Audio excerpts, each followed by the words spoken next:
Chicago musicians on board a Southwest flight treated passengers to an in-flight concert. The teenagers are members of the Chicago Mariachi Project, and they were on their way to a mariachi conference in Albuquerque this week. They had a layover in Dallas. The flight crew asked if they'd pull out their instruments and put on a short concert.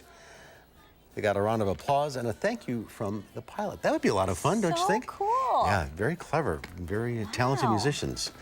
All right, that's our time for now. You're going to be back again tomorrow. I'll be back again tomorrow. Hope you will be as well. News 3 at 5 starts right now. Right now at 5, we now know what third-party contractor hit the gas line, which caused a gas leak and explosion in Sun Prairie. We'll have the very latest, plus how the Sun Prairie community is coming together to help out one another during this tragic time. And the man charged after crashing his semi into a school bus filled with children is in court. We'll have the latest from Columbia County. This is News 3 at 5. The firefighter that was injured in the Sun Prairie explosion has been released from the hospital. The Sun Prairie Volunteer Fire Department's Facebook page says Ryan Welch is being escorted out of the hospital and will be arriving at the Sun Prairie Station 1 on Bristol Street within the next half hour. Ryan will travel from Cabela's north on Rainier Road, then east on Main Street to Bird Street. The route will then head north on Bird Street, then east on Windsor Street, and back south on South Bristol to Sun Prairie Station number 1. A GoFundMe page for Welch says his face was burned, his jaw is broken in several places, he lost teeth, and his hands are injured. There's also a GoFundMe page for Ryan Welch. You can find that on our channel3000.com Facebook page. And we are learning more about what caused that explosion in Sun Prairie this week. Our Rose Schmidt dug deeper into the companies involved. She's live in Sun Prairie with the latest. Rose. Yes, that's right. Verizon Wireless actually released a statement today saying that it contracted with Bayer Communications to expand its wireless network in the Dane County area, including here in Sun Prairie. Now, both of those companies are sending their thoughts and their prayers to Sun Prairie today, knowing that this community has a long road ahead. There's a mess all over Main Street. You can see there's broken glass, windows blown out from the explosion. And Rick Peterson is getting his team in place to clean it up. Make sure the windows are boarded up so everything's safe, like inside the building and stuff like that. His company has 4 customers in this area, but they're offering help to others who may need it. Those buildings will be checked out to make sure that they're structurally sound. Mayor Paul Esser is listening to concerns from business owners here. The people that can't get back to their building, we need to work with them to find a new place, and the damaged ones, they need to have the resources to reopen. But some of that may have to wait. At this time, the death investigation is ongoing, so no rebuilding will occur until that has been resolved. The mayor says the main priorities will be pulling down damaged buildings and reconstructing Main Street. I think the planning on those two things needs to happen right away. The street, as soon as we can get it back in order, needs to happen. The community has a long road ahead, but Rick says there's a bit of a time crunch for immediate cleanup. With the weather coming tomorrow, I'd like to see it all boarded up so there's no further damage from the rain that possibly could be coming. Now, officials are calling it a death investigation, and both Bayer Communications and Verizon Wireless will say that they will cooperate fully with law enforcement in this investigation. Back to you. All right, Rose Schmidt reporting live for us from downtown Sun Prairie. Thank you. And flags are at half-staff across the state to honor Corey Barr. That's the fallen firefighter who lost his life in the line of duty. The funeral for Captain Barr has been scheduled for this Saturday at Sun Prairie High School. Barr owned the Barr House, was a realtor with the Keller Williams, and was the captain of the Sun Prairie Fire Department. A visitation will be held from 8 to 10 on Saturday morning, and the funeral will be held at 11 at the high school on Grove Street. He is survived by his wife, Abby, twin daughters, Auber and Haley, as well as his parents and many other relatives.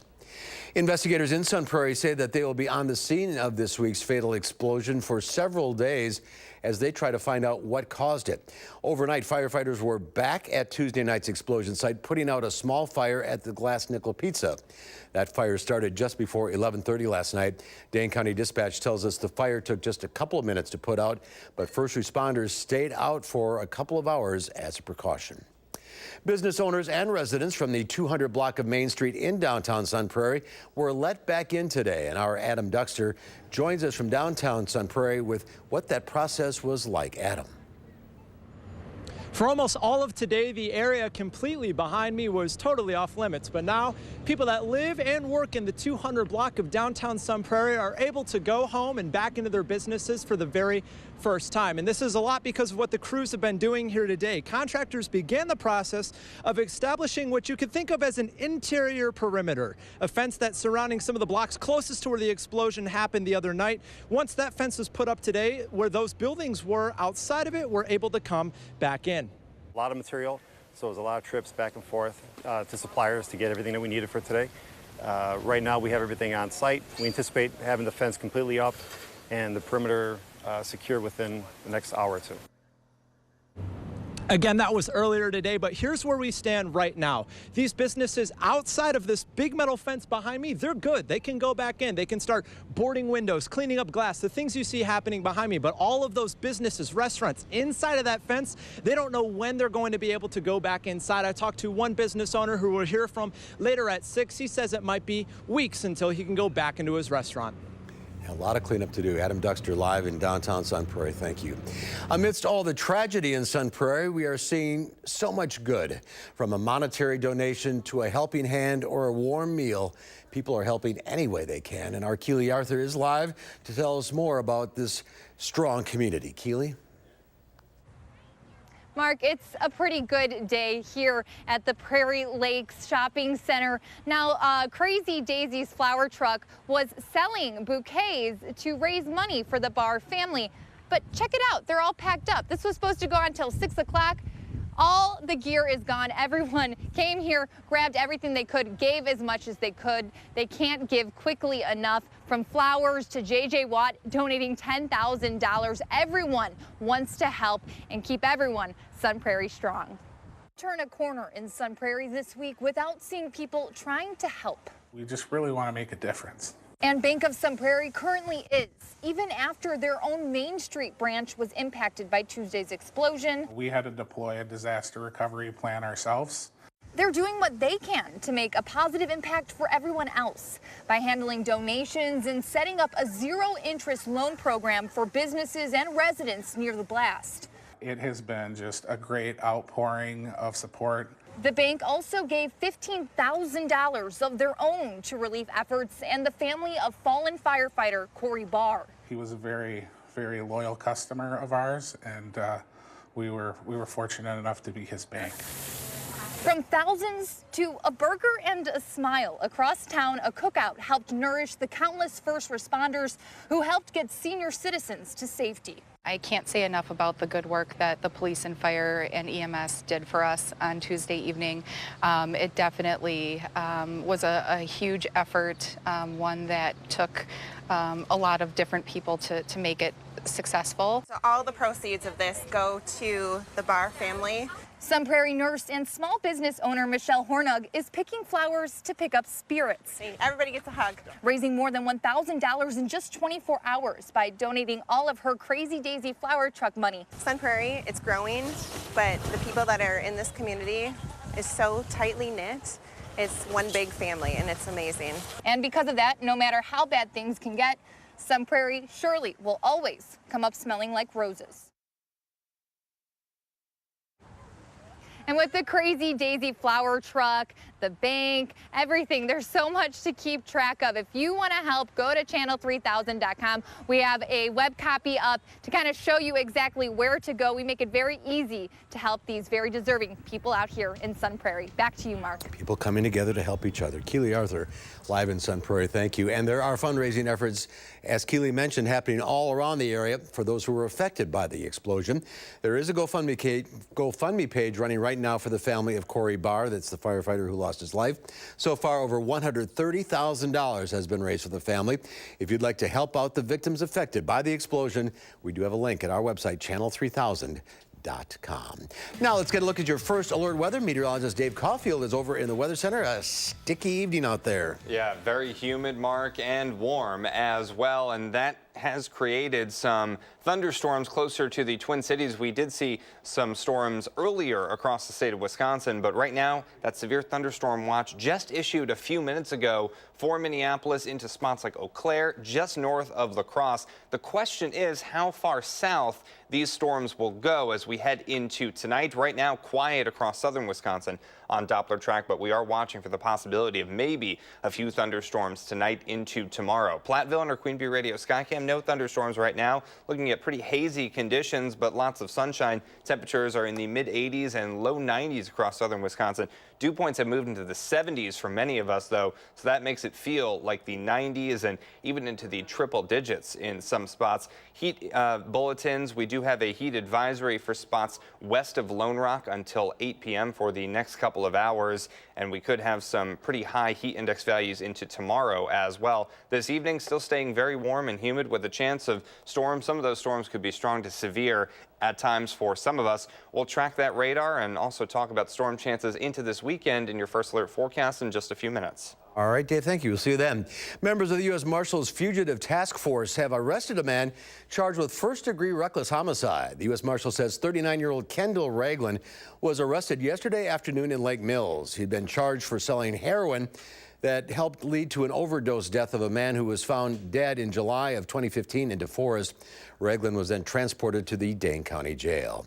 The man accused of crashing his semi-truck into a school bus filled with middle school students while being under the influence is headed to trial. 42-year-old Wayne Murphy appeared in Columbia County Court today. Murphy's accused of being under the influence of prescription medication when the crash happened. 20 people were hurt in that crash.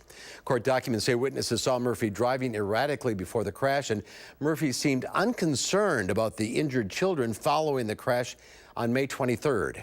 Investigators say Murphy said he had been taking one prescription medication for anxiety, but state troopers say they also found Xanax. They believe he may have been taking at double the prescribed dose. It appeared consistent that Mr. Murphy was doing one of two things, either double dosing on a regular basis, or obviously he could have saved up and maybe done a binge that morning, but there were more pills missing from the bottle than should have been missing based on the timeline there.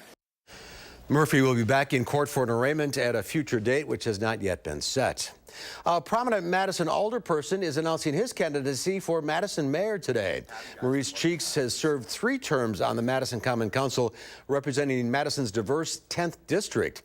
Cheeks' platform is built on tackling crime, housing affordability, and education to grow the middle class and create opportunities for Madison's working class. This is an exciting time in Madison. You know, as we grow, we're seeing opportunity in our city, but as we grow, we're also seeing growing inequality in our city, which is going to be the central concern for the next mayor. Cheeks joins Shacha Rose Conway as the only 2 candidates who have officially announced their campaigns. Mayor Paul Soglin, who is currently focused on his gubernatorial run, has yet to state if he will run for re-election. Madison's mayoral election will take place April 2nd. Of 2019, next year. A special promotion brought out crowds at Build-A-Bear workshops all across the country, including West Town Mall here in Madison. The one-day special promotion allowed children to pay their age at Build-A-Bear workshops. That meant a 3-year-old would just pay $3 for stuffed animals that can cost 10 times that much. One mom said she waited in line for about 3 hours just so her children could have a bear. I think it's great for a lot of people that can't normally bring their kids out to afford it. They're very restless, but we're happy now. It went a little slow, but we made it. Some lines of Build-A-Bear stores across the country had to pull the plug on the event. Build-A-Bear said in a statement that stores had closed their lines and were offering vouchers to disappointed customers. Build-A-Bear called the response to its sale overwhelming and unprecedented in its 21-year history. Well, there's more to come on News 3 at 5. Up next, heated moments on Capitol Hill as an FBI agent testified before House lawmakers about politically charged text messages he said sent criticizing President Trump. Plus, we'll have a recap of the president's trip to NATO headquarters, what he says he accomplished so far. And on Wall Street today, stocks rebounded. The Dow Industrials up 224 points. The NASDAQ and S&P 500 both also in the plus category. We'll be right back.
Well, a former investigator for special counsel Robert Mueller testified before House lawmakers for the first time about politically charged text messages he sent criticizing President Trump.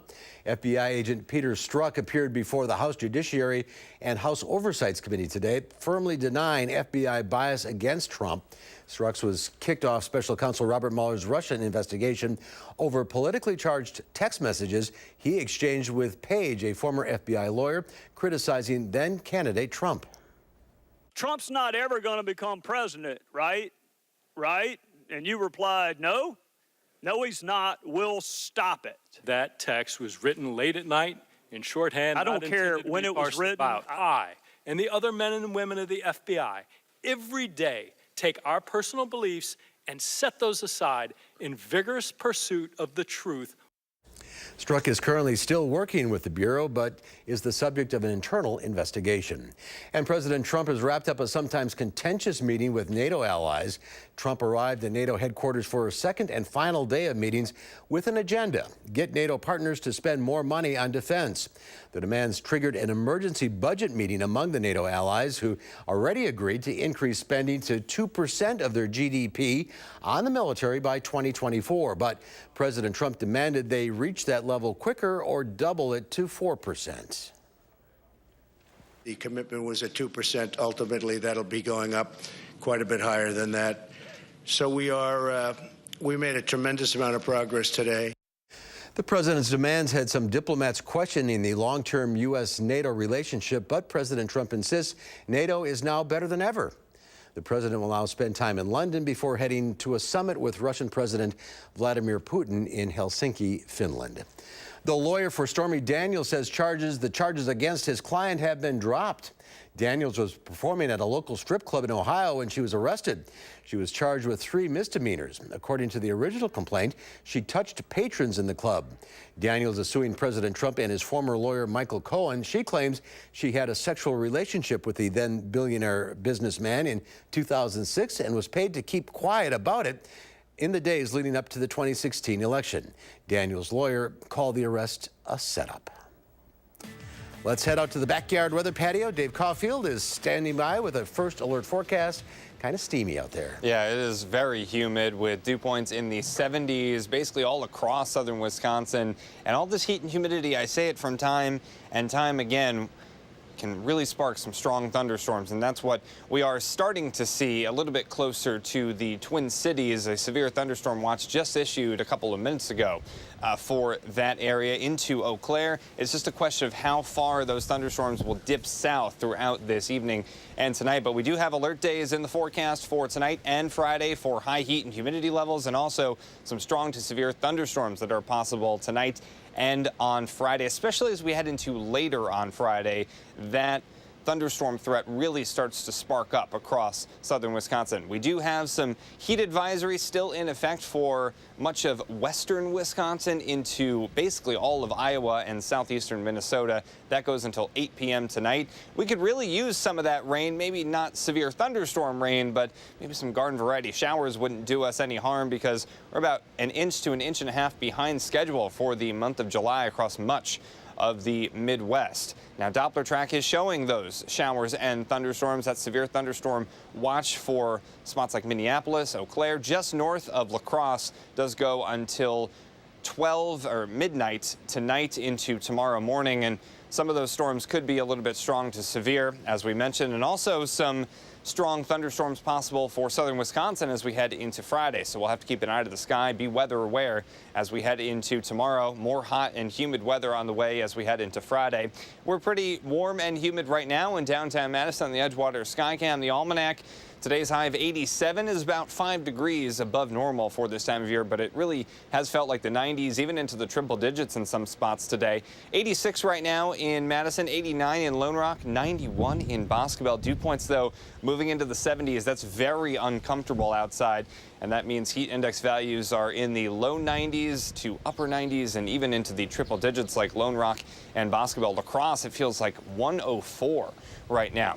High temperature trend over the next 4 days or so. We're staying in the mid to upper 80s with some thunderstorms possible as we head into this weekend. But the nicer weather does greet us as we head into Tuesday and Wednesday. Lower humidity, plenty of sunshine. Temperatures only near 80 degrees. That's the good stuff right there. Tonight, temperatures dipping into the low 70s, mild and muggy with a chance of thunderstorms. Some more thunderstorms possible tomorrow with temperatures in the upper 80s. It will feel like the mid 90s at times.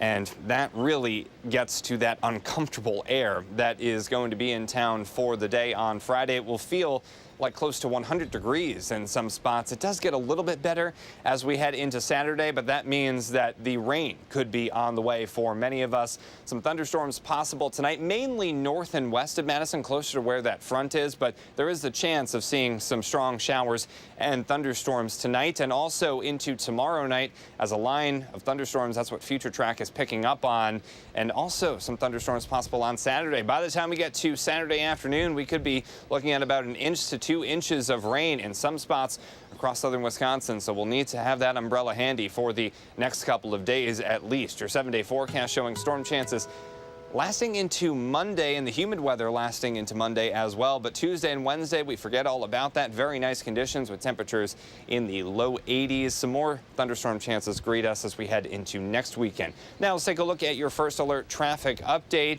We are taking a look at Park Street and the Beltline. Some slow go in both directions. We do have an incident popping up on the Beltline over the past couple of minutes or so, but that's really not going to change the overarching theme here, which is slow go on the Beltline in both directions. Lots of red and yellow showing up. University Ave to Verona Road, that's 15 minutes eastbound right now. Average speed of around 25 miles per hour. In the other direction, not looking much better. John Nolan to Verona Road westbound, that's 14 minutes with an average speed of around 20 miles per hour. So this warm and humid weather sparking some thunderstorms over the next couple of days, but we could use the rain. So it's kind of a good news, bad news scenario when we talk about severe weather, but it could bring us some rain showers over the next couple of days. We just don't need it all at once. Yeah, exactly. Just space it out, Mother Nature. Doesn't help. All right, Dave, thank you. Coming up on News 3 at 5, a warning from celebrities to their fans as they tell them not to fall for impersonators online. That story when we come back.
Well, celebrities are turning to social media to warn their fans not to fall for impersonators online. Tyler Perry is the latest star to post a video telling his fans he is not giving away cars or asking for money.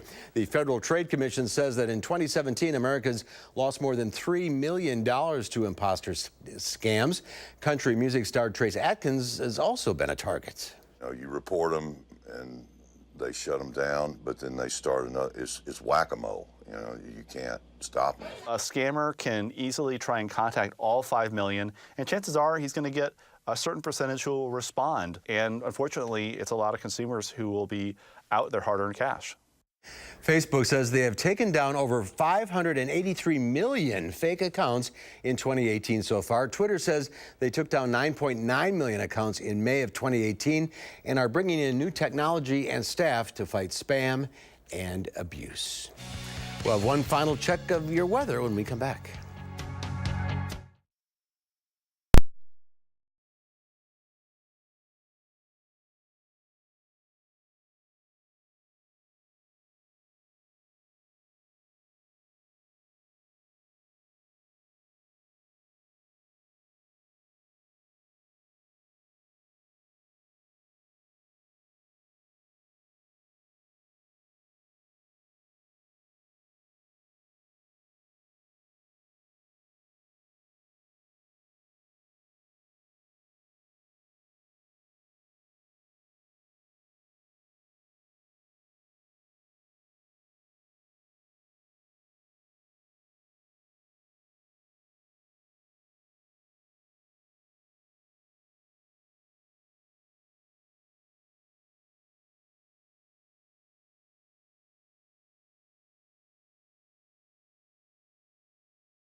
We have a severe thunderstorm watch for northwestern Wisconsin, including Eau Claire, until midnight. Some thunderstorms possible tonight.